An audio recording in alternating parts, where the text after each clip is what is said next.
Frères et sœurs, que la paix et la grâce de notre Seigneur et Sauveur Jésus-Christ soient avec vous.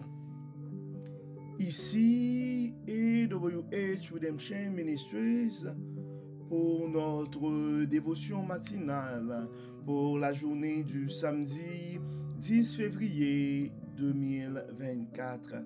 Et toujours dans la noble mission, toujours dans le souci de vous aider à vous réveiller avec Dieu. Car en nous réveillant tous les matins avec Dieu, nous nous donnons la possibilité d'avoir une journée remplie de sa faveur, une année chargée de sa bonté et toute une vie remplie, comblée de ses riches bénédictions sur plusieurs générations. Bon réveil mon frère et bon réveil ma sœur.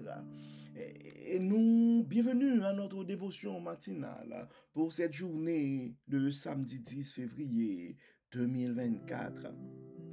Et comme d'habitude, nous bénissons le nom du Seigneur pour ce privilège, pour cette grâce de pouvoir passer cette nuit et de commencer cette journée.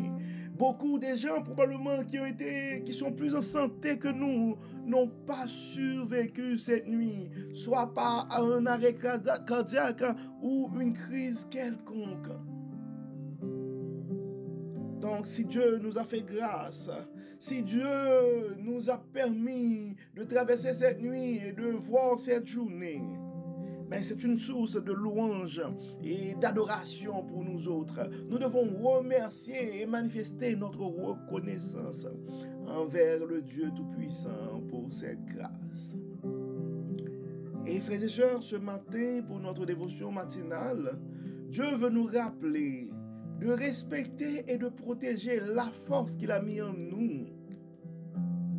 Et le texte que nous allons utiliser, et c'est probablement le texte que vous savez déjà, c'est le texte que nous trouvons en Juge chapitre 16. C'est le cas de Samson. Mais pour les raisons de la cause, nous allons nous concentrer sur les versets 16 à 31. Oui, mon frère, c'est un message de Dieu à toi ce matin. Tu dois respecter et protéger la force que Dieu a mis en toi. Généralement, on dit que la force est en Dieu. Dieu a mis une force en nous. Une force des fois pour briser des barrières. Une force pour relever des plafonds de verre, comme on a parlé. Une force pour surmonter des obstacles. Une force pour créer. Mais cette force que Dieu a mis en nous, nous devons respecter cette force-là et protéger cette force qui est en nous. Et nous nous rappelons de ce verset qui nous recommande de ne pas attrister le Saint-Esprit qui est en nous. Le Saint-Esprit qui est en toi, mon frère. Le Saint-Esprit qui est en toi, ma soeur. C'est une force, c'est une puissance. Et la Bible nous invite à ne pas attrister le Saint-Esprit en nous. Mais pour les raisons de la cause, nous allons nous concentrer sur l'histoire de Samson. En fait, nous allons commencer à faire notre lecture dans le verset 16, mais juste pour vous mettre en contexte et essayer de résumer un peu les 15 premiers versets. Et Samson était béni, je pourrais dire, de Dieu. Et Samson avait une force extraordinaire qui impressionnait les gens et qui rendait probablement jaloux les Philistins. Puis à un certain moment, il voulait trouver un moyen pour vraiment terminer ou diminuer cet homme-là, parce que on ne pouvait pas supporter la force de Samson. Et Samson avait rencontré, parce que parfois dans la vie, on rencontre des gens, on rencontre des bonnes personnes, mais en fait, c'est pas à tous les jours qu'on rencontre les meilleures personnes, c'est pas toujours les meilleures rencontres qu'on fait dans la vie. Et on voit que Samson avait rencontré Dalila. Ben, Samson a été trahi par Dalila. Et quand on regarde les versets 14 et 15, c'est comme à plusieurs reprises, et Dalila voulait avoir le secret de Samson. Et à chaque fois, Samson donne un secret, ils ont essayé quelque chose, ça n'a pas marché. Et Et probablement, je ne sais pas, est-ce qu'il s'agissait d'un excès de confiance ou qu'est-ce qui arrivait à Samson, mais c'était arrivé comme à plusieurs reprises. Et ça m'a permis de comprendre quelque chose. Chers amis, nous devons respecter et protéger la force que Dieu a mis en nous, les talents que Dieu nous donne, l'héritage, nos héritages. Et des fois, comme je le disais tantôt, on rencontre des bonnes personnes, mais ce n'est pas à tous les jours qu'on rencontre des anges dans nos vies, et on rencontre des moins bonnes personnes des fois. Et quand ces gens-là nous prouvent qu'ils ne sont pas les meilleurs contacts, nous devons être en mesure de faire le deuil et de passer à autre chose. On devrait essayer de faire ça des fois avec tact, avec silence. On n'a pas besoin de se chicaner. Mais nous devons être assez intelligents pour comprendre qui sont les bonnes personnes, les personnes qui sont vraiment liées au plan divin, les personnes qui sont là pour protéger ou respecter la force qui est en nous, ou les personnes qui sont dans nos vies pour enlever en nous cette force qui dérange des fois. Ça, c'est quelque chose à plusieurs reprises, parce que à plusieurs reprises, Dalila demande à Samson, et dans verset 4 à 15, demande à Samson son secret. Et ensuite, Samson donne un secret, mais ce n'était pas le vrai secret. Et à certains moments, des fois, il faut faire attention aussi aux gens qui nous font des exigences. Donc, pour les raisons de la cause, et je vais quand même lire à partir du verset 13, juste pour vous donner une idée. Verset 13, Juge 16, verset 13. Dalila dit à Samson, « Jusqu'à présent, tu t'es moqué de moi, et tu ne m'as raconté que des mensonges. Dis-moi enfin avec quoi il faudrait te lier. » Il lui répondit, « Si tu tisses les 7 tresses de ma tête dans la chaîne de métier à tisser et que tu les fixes au moyen d'une cheville, je perdrai ma force et je deviendrai comme n'importe quel autre homme. » Alors elle l'endormit, tissa les 7 tresses de sa chevelure sur la chaîne du métier à tisser et les fixa avec la cheville. Puis elle s'écria, « Samson, les Philistins t'attaquent. » Il se réveilla de son sommeil et arracha la cheville du métier avec la chaîne. Alors elle lui dit, « Comment peux-tu prétendre que tu m'aimes alors que tu ne me fais pas confiance? Voilà 3 fois que tu t'es moqué de moi et que tu as refusé de m'indiquer d'où venait ta force extraordinaire. » Verset 16. Tous les jours, elle le harcelait par ses paroles et le poussait à bout par ses instances, excédé à en mourir, et finit par lui révéler son secret. Tu dois faire attention, mon frère. Tu dois faire attention, ma soeur, aux gens qui sont autour de toi et qui insistent, qui aimeraient la former. Dis-moi.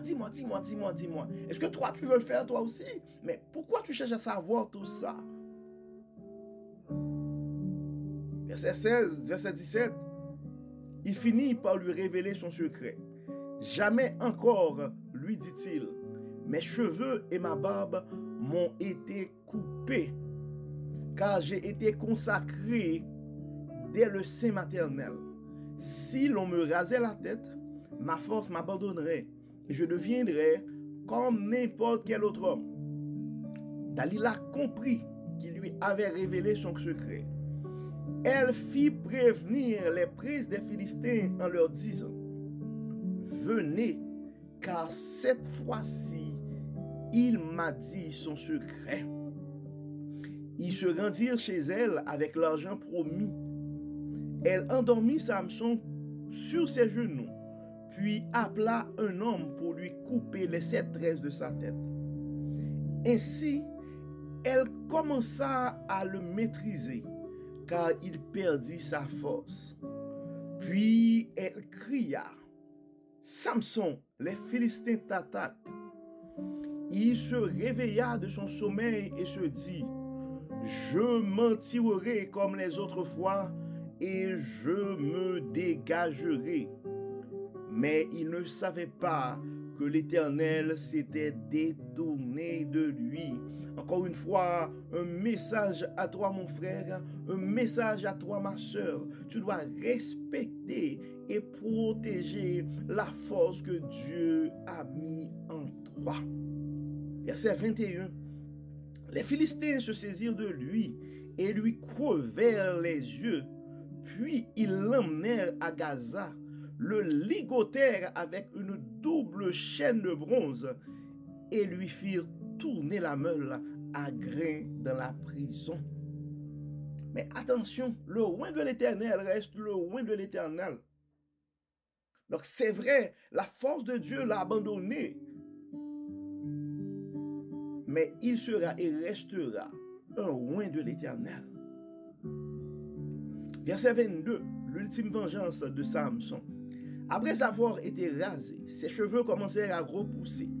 Les princes des Philistins s'assemblèrent pour offrir un sacrifice important à Dragon, leur dieu, et pour se livrer aux réjouissances. Ils disaient, « C'est notre Dieu qui a délivré entre nos mains notre ennemi Samson. » Quand le peuple le vit, il loua son Dieu en disant, « C'est notre Dieu qui a livré entre nos mains, notre ennemi, qui ravageait notre pays et qui a fait tant de victimes parmi nous. » Comme il était en joie, ils s'écrièrent, « Appelez Samson, qu'il nous divertisse. » Ils firent sortir Samson de la prison et il dut se livrer à des pitreries devant eux. Puis ils le placèrent entre les colonnes du bâtiment. Alors Samson demanda au jeune homme qui le conduisait par la main, « Qui de moi? Fais-moi toucher les colonnes et qui soutiennent l'édifice pour que je puisse m'y appuyer. » Or, le bâtiment était rempli d'hommes et de femmes. Tous les princes des Philistins s'y trouvaient, et sur la terrasse, il y avait 3000 personnes environ, hommes et femmes, qui regardaient Samson les amuser. Samson pria l'Éternel et dit, « Seigneur éternel, je te prie, interviens en ma faveur, rends-moi ma force une dernière fois, ô Dieu, pour que je me venge en une fois des Philistins pour la perte de mes 2 yeux. » Il toucha les 2 colonnes centrales qui soutenaient l'édifice et Sac bouta contre elles, de la main droite contre l'une et de la main gauche contre l'autre. Puis il dit, « Que je meure avec les Philistins. » Puis il poussa de toutes ses forces et le bâtiment s'écroula sur les princes et sur toute la foule qui s'y trouvait. Ainsi, il fit périr plus de monde par sa mort que de son vivant. Ses frères et tous les siens descendirent pour emporter son corps et pour l'ensevelir entre Soréa et Estaol dans le tombe de Manoah, son père. Il avait été chef en Israël pendant 20 ans. L'histoire s'explique par elle-même, frères et sœurs, et il y a quand même des messages que Dieu veut partager avec nous à travers ce message, à travers ce texte. Donc la première chose qu'on a vue, en fait, le message central, c'est nous devons respecter et protéger la force que Dieu a mis en nous. Et quand Dieu nous donne, quand Dieu nous a fait grâce, nous a fortifiés d'une certaine manière, nous devons rester non seulement prudents, Mais nous devons garder notre humilité aussi pour ne pas, et en fait, avoir un excès de confiance. Il faut protéger cette force en nous. Il faut respecter cette force en nous. En fait, il faut réaliser que cette force n'est pas dans nous, mais c'est la force de Dieu. C'est Dieu qui l'a mis en nous. Et à n'importe quel moment, Dieu peut décider de l'enlever. C'est pourquoi nous devons rester humbles et fidèles à Dieu. Peu importe les exploits. Parce que, en fait, c'est pas fait par nous, mais c'est grâce à la force que Dieu a mis en nous. Et sans cette force, nous ne sommes rien. Ça, c'est la première chose que nous devons nous rappeler. La deuxième chose, nous devons nous rappeler que Dieu est un Dieu fidèle. Et nous devons respecter les lois de l'Éternel. Peu importe sa situation. Tu peux être la risée du monde ou de ton entourage pour un moment. Mais quand tu as un loin de l'Éternel, quand l'Éternel, en fait, c'est comme les dons de l'Éternel. C'est ça, la fidélité, la miséricorde de Dieu. Donc les gens qui sont bénis par l'Éternel, nous devons éviter de faire du mal à ces gens-là. Parce que même si ces gens-là vont payer de leurs erreurs, mais la personne qui attaque ces gens-là va payer le prix aussi. Donc on voit ça avec l'expérience de Samson. Ah ben, Samson, effectivement, lui, il a été quand même incrédule. Il n'avait pas respecté. Il n'avait pas fait grand-chose pour protéger la force que Dieu a mis en lui.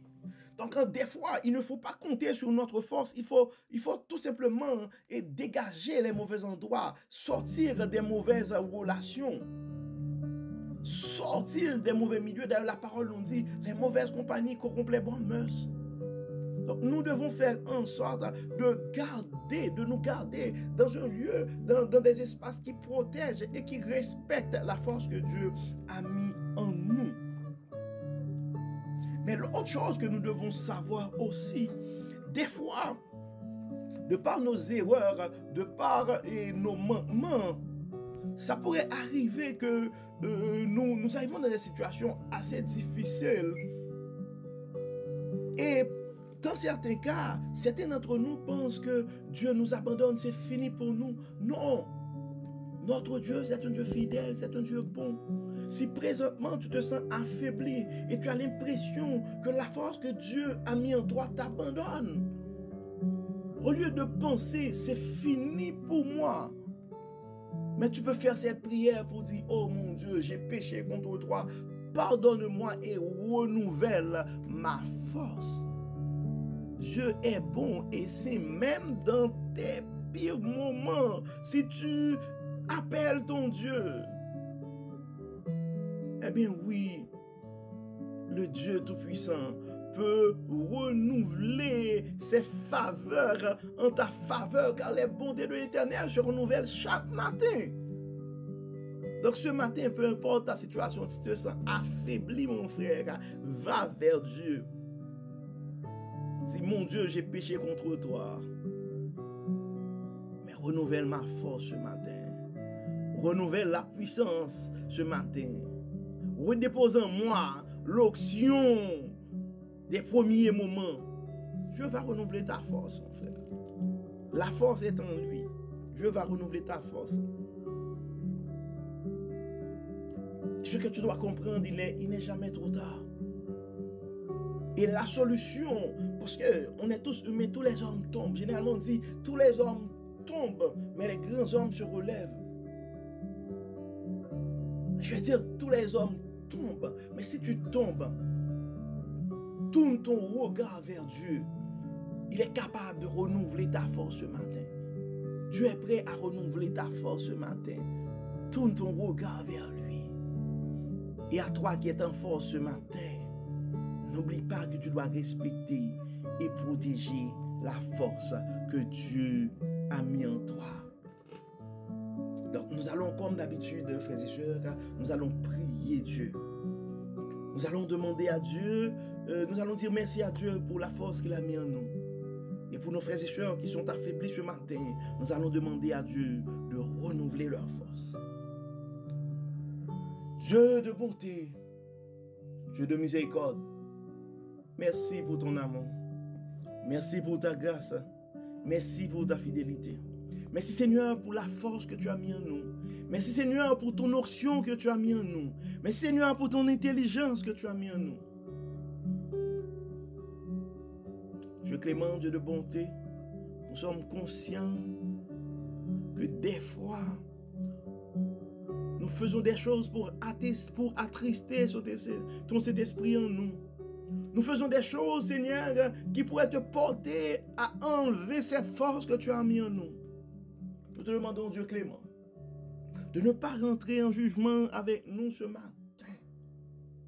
De garder ta force en nous, mais surtout de nous donner une double portion de nous, une force extraordinaire, afin que nous puissions abandonner les mauvaises voies, abandonner les mauvaises compagnies, abandonner les mauvais environnements, afin que nous puissions garder en nous ta force pour continuer à produire, à créer pour la gloire de ton nom. Nous voulons remettre entre tes mains aussi ce matin, Dieu Tout-Puissant, nos frères et sœurs qui se sentent affaiblis ce matin, nos frères et sœurs qui ont l'impression que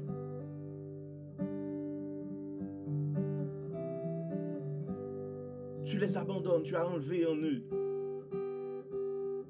la force du passé. Dieu de toute bonté, Dieu de toute miséricorde, tu nous dis dans ta parole que ta bonté se renouvelle chaque matin. Renouvelle la force de ses frères et sœurs ce matin. Viens Seigneur, habite en eux. Redépose Seigneur ton Saint-Esprit. Redépose ton onction. Redépose ta puissance. Redépose ton intelligence infinie. Redépose ta sagesse infinie. Toi de Dieu de l'abondance.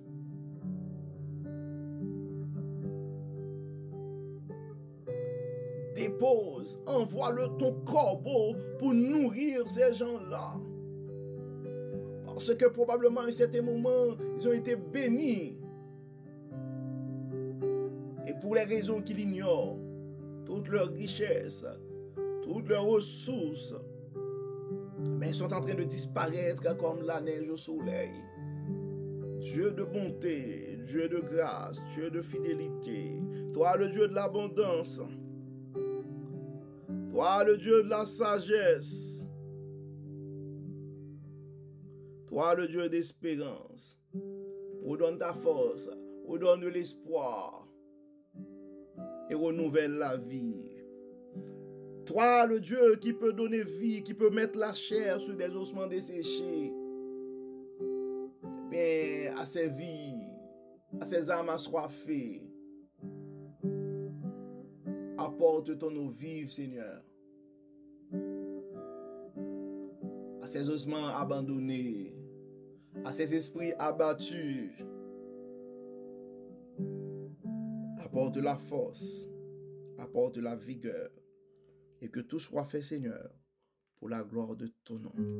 Et donne-nous, Seigneur, cette sagesse de pouvoir protéger et respecter la force que tu as mis en nous, l'onction que tu as mis en nous, l'intelligence, la puissance que tu as mis en nous. Et que tout soit fait dans nos vies, Seigneur. Nos vies personnelles, dans notre ministère, dans notre vie professionnelle. Que tout soit fait, Seigneur, pour la gloire de ton nom.